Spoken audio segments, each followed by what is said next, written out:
लगभग 40 दिन से ज़्यादा हो चुके किसानों को दिल्ली यूपी बॉर्डर पर धरना देते हुए। जाहिर सी बात है कि उनको कई सारी ज़रूरत की चीज़ों की भी आवश्यकता पड़ती है और यहाँ मुहैया भी कराया जाता है। आप मेरे पीछे देख रहे हैं कि टेंटों का और गाड़ियों का जमावाड़ा, पीछे इधर जो है खाने पीने का सामान लगा हुआ है, बन रहा है खाना पीना। लेकिन वहीं एक तरफ अगर देखा जाए तो दैनिक प्रयोग की चीज़ें जैसे टूथब्रश, मंजन और भी सारी चीज़ें, तेल की एक जो है स्टॉल लगी हुई है। आइए इनसे जानने का प्रयास करते हैं और जानने का प्रयास करते हैं कि आखिर क्या है इनके पास और व्यवस्था। सर, आपके पास क्या क्या है दैनिक नित्य चीज़ों में? देखिए, जो रोज़मर्रा की ज़रूरी वस्तुएं हैं उनमें से लगभग सारा सामान यहाँ पे अवेलेबल है, जो कि गुरु नानक की कृपा से संगत यहाँ पे जो डोनेटर्स हैं यहाँ डोनेट कर जाते हैं। जो ज़रूरतमंद हैं वो लोग यहाँ से आके ले जाते हैं। यहाँ पे कोई ऐसा नहीं है कि कोई एक ही चीज़ है या कोई दो ही चीज़ें हैं, या कोई एक या दो ही डोनेटर हैं। यहाँ पे पता नहीं है कौन सामान दे जाता है और कौन सामान ले जाता है। कोई क्या क्या चीज़ें आपके पास? आप देख सकते हैं यहाँ पे वैसलीन है, तेल है, ब्रश है, कोलगेट है, डेटॉल है, ओडोमॉस है, उधर स्टेफ्री है, इधर आपका शीशा भी है, इधर कंबल, गद्दे, रजाई, मफलर, शॉक्स, इनर, कई सारे आइटम्स हैं यहाँ। इनको देने के लिए क्या किसी से आप कोई आई कार्ड वगैरह लेते हैं या केवल दस्ती करके और फिर देते हैं? क्या क्राइटेरिया है? Just inquiry. क्या इंक्वायरी होती है? मतलब पूछ लेते हैं कि आपकी ट्रॉली कहाँ है, आप कहाँ से आए हो। थोड़ा सा ये देखते हैं कि ऐसा ना हो कि जो आंदोलन के साथी नहीं भी हैं और वो लोग कोई स्टॉक कर रहे हो, अपने घरों में ले जा रहे हो, ऐसी दिक्कत ना आए।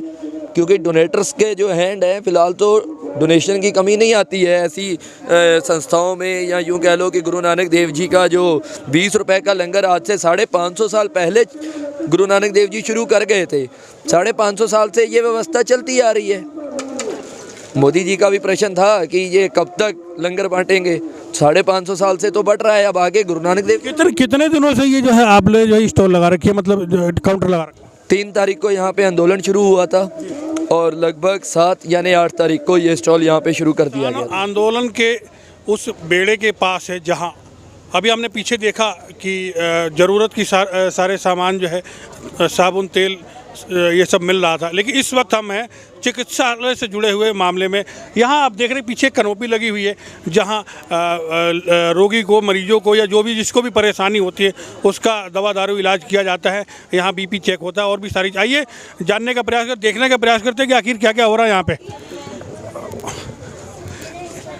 मैम, क्या नाम है आपका? मीनाक्षी शर्मा। मीनाक्षी शर्मा जी, आप जो है यहाँ लोगों के लिए जो है देखरेख करती हैं, उनके लिए दवाइयाँ उपलब्ध कराती हैं, चेक भी करती हैं। कब से ये कनोपी लगा रहे हैं और क्या क्या अब तक? हमें आज 29 दिन हो गए, ऑलमोस्ट पूरा महीना हो गया हमें यहाँ पर। और जब ये आंदोलन शुरू हुआ था तब हम यहाँ लोग दवाई डोनेट करने आए थे। लेकिन हमने यहाँ देखा कि हम दवाई तो डोनेट कर जाएंगे बट वो डिस्ट्रीब्यूट कैसे होंगी, तो वो बड़ा क्वेश्चन था। तो हमने फिर 2 डॉक्टर्स की टीम बनाई और हमने यहाँ पर फिर अपना मेडिकल कैंप चालू किया और काफ़ी लोगों को सहूलियत मिली फिर उससे।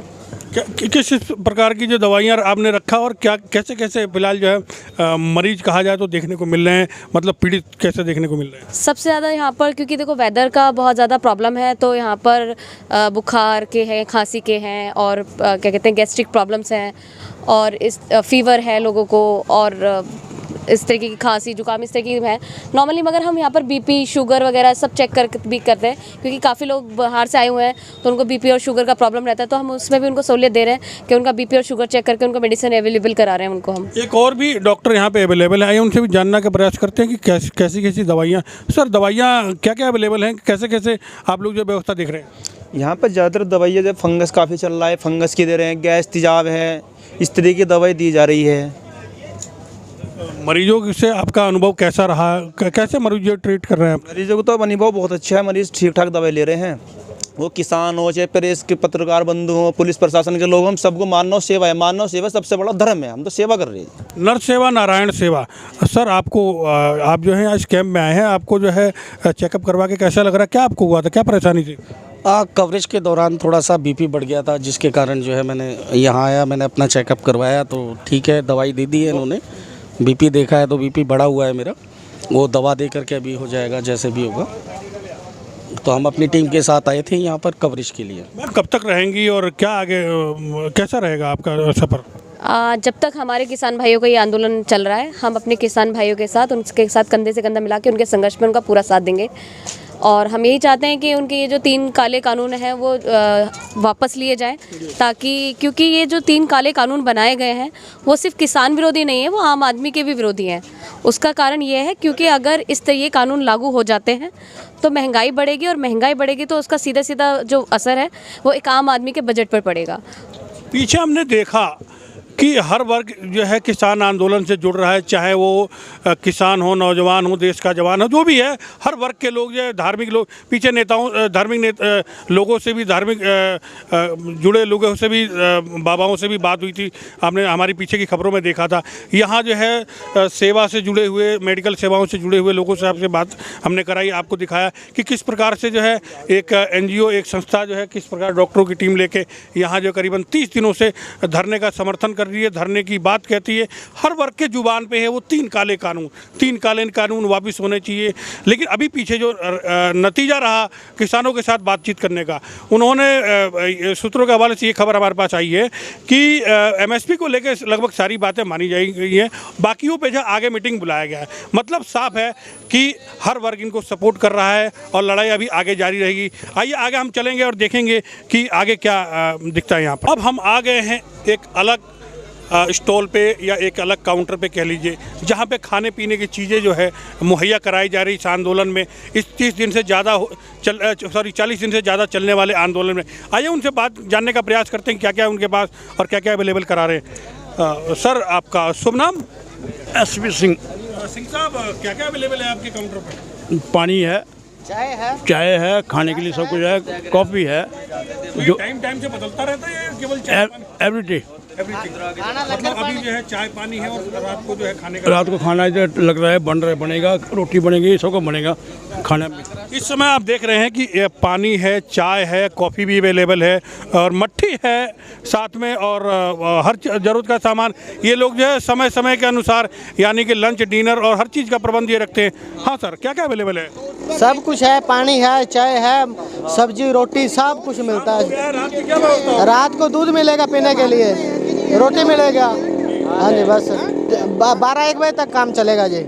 12-1 बजे तक काम चलेगा, यानी कि 12-1 बजे तक आगे की सामग्री, खाने पीने की सामग्री यहाँ अवेलेबल होगी किसानों के लिए, किसान आंदोलन से जुड़े हुए लोगों के लिए। हालांकि मौसम जो है इसमें बहुत बड़ा विलन जो है इस समय बन के उभरा है। पिछले 3 दिनों से बारिश, तेज़ हवाओं ने, ओलों ने भी परेशान किया है।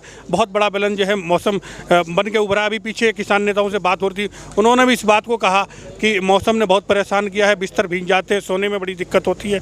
लेकिन सवाल यही है कि किसान डटा हुआ है, किसान इस समय बॉर्डरों पे जवान की भूमिका निभा रहा केंद्र सरकार के खिलाफ। आगे भी चल के जानते हैं कि क्या आगे रणनीति है और क्या क्या आगे व्यवस्था है। इस वक्त हम खड़े हैं दिल्ली के गाजीपुर बॉर्डर पर। आपने देखा कि नौजवानों का जत्था जो है पीछे जो है डीजे बजाते हुए और आंदोलन को सपोर्ट करते हुए जा रहा है। वही पीछे हम एक और स्टॉल पर चले आए हैं जहां पे खाने पीने की चीज़ें और कई सारी चीज़ें अवेलेबल है। आइए उनसे जानने का प्रयास करते हैं कि क्या क्या अवेलेबल है और कब से इन्होंने सर, आपका शुभ नाम? जगतार सिंह बाजवा। जगतार सिंह जी, क्या क्या अवेलेबल है आपके स्टोर पे और कब से लगा हुआ है? ये स्टोर तो दरअसल ये स्टोर मेरा नहीं है, भाई साहब का है। हम तो देखने आए हैं खुद भी क्या क्या इनके स्टोर पे है। यहाँ सूप मिल रहा है, दूध मिल रहा है, रोजाना कुछ ना कुछ नया खाने पीने को मिल रहा है साहब। पाव भाजी भी मिल रही है। काफ़ी सेवा शुरू से कर रहे हैं भाई लोग, धन्यवाद करते हैं इनका, प्रधान जी का, रम्मी भाई। आपके अपने स्टोर से क्या एक्सपीरियंस है, क्या अवेलेबल है, कब से अवेलेबल है? सर, आज 40 दिन हो गए जब से किसान भाई यहाँ पे मोर्चे पे हैं। खालसा हेल्प इंटरनेशनल इनकी सेवा में लगा हुआ है। हर प्रकार की सेवा है, कंबल, बिस्तरे, रजाइयाँ, डॉक्टर, मेडिसिन, हॉस्पिटल, खाना पीना। और आज बारिश में 3 दिन हो गए, यहाँ पे पूरी तरपालों की हर चीज़ की सेवा की जा रही है। बीते 3 दिनों से बारिश ने बुरा हाल कर रखा है पूरे प्रदेश का, पूरे इस जोन का। उसके विषय में क्या कहना है, क्या परेशानी अवेलेबल, कैसे आपको लगी परेशानी? सर, ये बहुत छोटी सी परेशानी है हमारे किसान भाइयों के लिए। इससे हमें कोई दिक्कत नहीं आई, पूरे इंतजाम किए गए हैं और आगे भी ये प्रॉब्लम जो रहेगी तो पूरा इंतजाम करके इन किसान भाइयों की सेवा में दिन रात लगे रहेंगे। किसान भाई यहाँ से जाने नहीं वाले जब तक फैसला नहीं आ जाता, जब तक ये बिल वापस नहीं होते। अब ये किसान भाई उठने वाले नहीं है, चाहे यहाँ पे 6 महीने, साल लग जाए, और खालसा हेल्प इंटरनेशनल की सेवा में लगा रहेगा।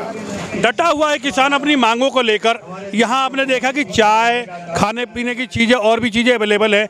डटा हुआ है किसान बेफिक्र होकर जी रहा है। वो अलग बात है कि पिछले कुछ दिनों से मौसम से थोड़ी बहुत अव्यवस्थाएं हुई हैं, लेकिन किसान अपनी मांगों पर डटा हुआ है। एक तरफ सरकार भी अपनी मांगों पर डटी हुई है। हालांकि पीछे जो कुछ नरमी के संकेत सरकार ने दिए हैं, लेकिन अभी भी अगली तारीख 8 पड़ी हुई है। 8 तारीख को जो अगली मीटिंग रखी गई है। कैमरामैन पवन गुप्ता के साथ अशोक गुप्ता,